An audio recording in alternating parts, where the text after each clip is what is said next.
Hey guys, Rendon here with TJ Free. I'm sitting in a tiny cabin or a tiny home that I built, and I want to show you guys the build process. I've sort of taken some pictures and video along the way, and I want to show you the process as well as release as best I can some documentation in case you want to build a place like this. So I've never built one before, and I did it using all off-grid tools. So I used a generator and battery-powered tools to build it. And I did have some help with some of the parts, especially like the roofing and lifting up some of the larger pieces of wood for the roof.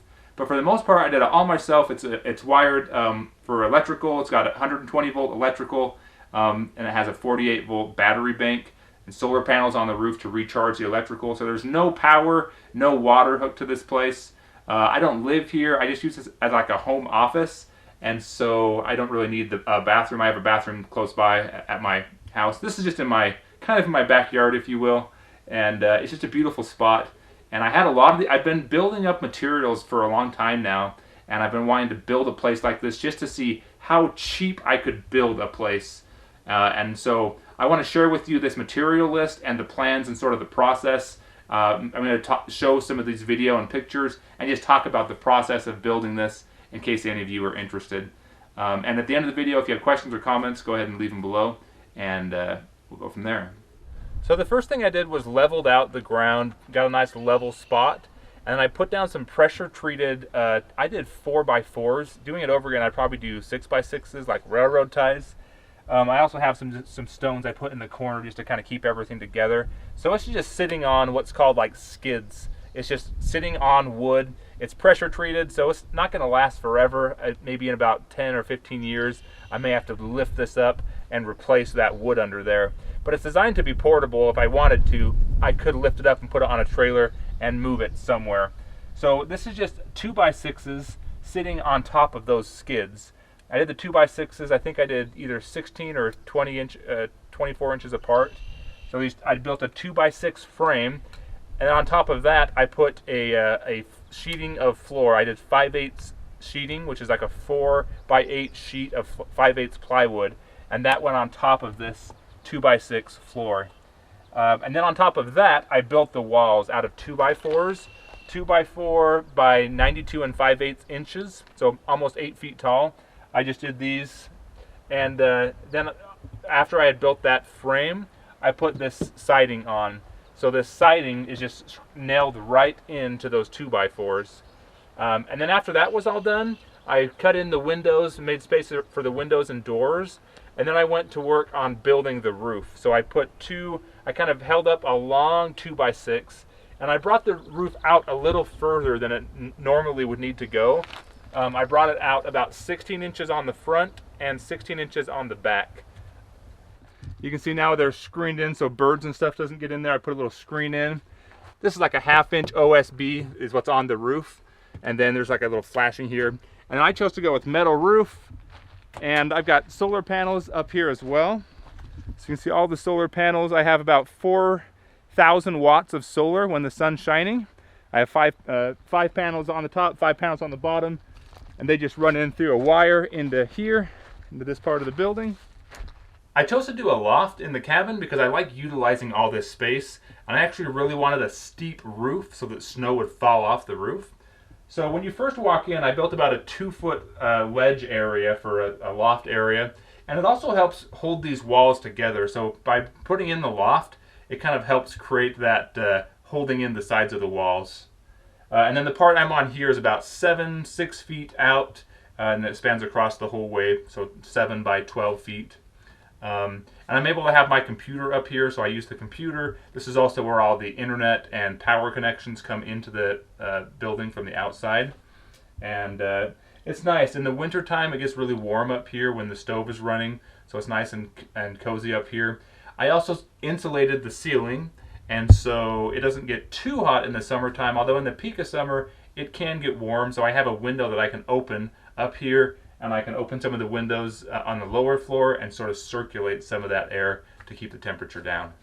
I chose to go with this tongue and groove pine paneling for the walls. I did this for 3 of the walls, and then the 4th wall, I actually did this beaded paneling that comes in 4x8 sheets.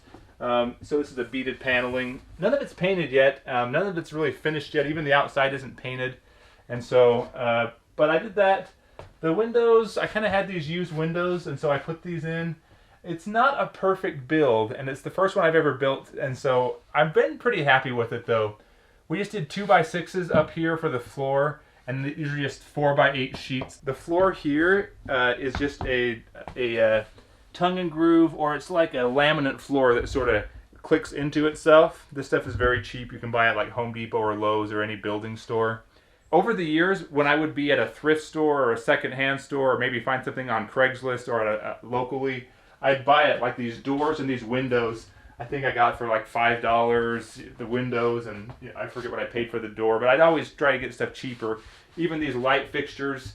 So if you know you want to do something like this, you can save a lot by buying things when they come on sale or when someone's getting rid of something. I know you can get used windows a lot. Sometimes you can get used building materials. This is like a carpet. I got this carpet for the upstairs. It's just a fragment, like a roll end fragment that was very reduced. I went into the place to ask them.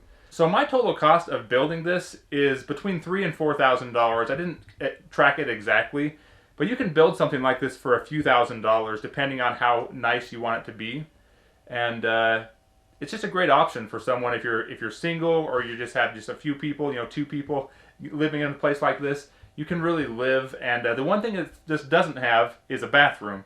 So you'd have to have like an outdoor bathroom or do a composting toilet. Some people do that. You can have like a gravity feed system where you would mount a water tank, and then when you just open the faucet, the water flows naturally from gravity. You could also use a pump. Since we have power here, I could pump the water up. I've thought about getting like a cabinet like this and putting just a bucket of water under there, then pumping it up for like washing hands and using water. Since this is an off-grid cabin, it's important that I have really good efficiency. So a couple ways that I've done that: I have a smaller fridge right here. This is just a regular fridge that runs on 120 volts, but since it's smaller, it's just designed to be more efficient, and it's not cooling up a larger space than I need. So it just has a small little fridge in there. I'm using an induction cooktop, which are also very efficient, much more efficient than heating up an actual heating element. So I can use this for cooking and making different things. If I need to boil water, I just have a little electrical water kettle right here that can just boil water. And then for the heating, I use a wood stove. Heating is very expensive, or heating is very power intensive. So if you're using the batteries to run an electric heater, they deplete very quickly. So I chose to go with a wood-burning fireplace to heat in the colder months, and that makes it so I don't need to have as much battery space and as big of a solar array. And I am able to have a full-size computer. So my full-size computer, I have a huge, like a 34-inch monitor. But for the actual computer, I'm using a smaller computer board that's much more efficient. So it doesn't have as much cooling, as much fans. It's not as powerful, but I'm running a Linux operating system on it, and it feels just like a regular computer for all intents and purposes. But it uses probably a quarter of the power that it would use if it were a big desktop PC. It's kind of similar to a laptop. A lot of people in this situation would probably choose to use a laptop instead of a full-size computer. Here's the different equipment that we have as part of this solar setup. So the solar power is coming in on these red and black wires, and it first goes into the charge controller.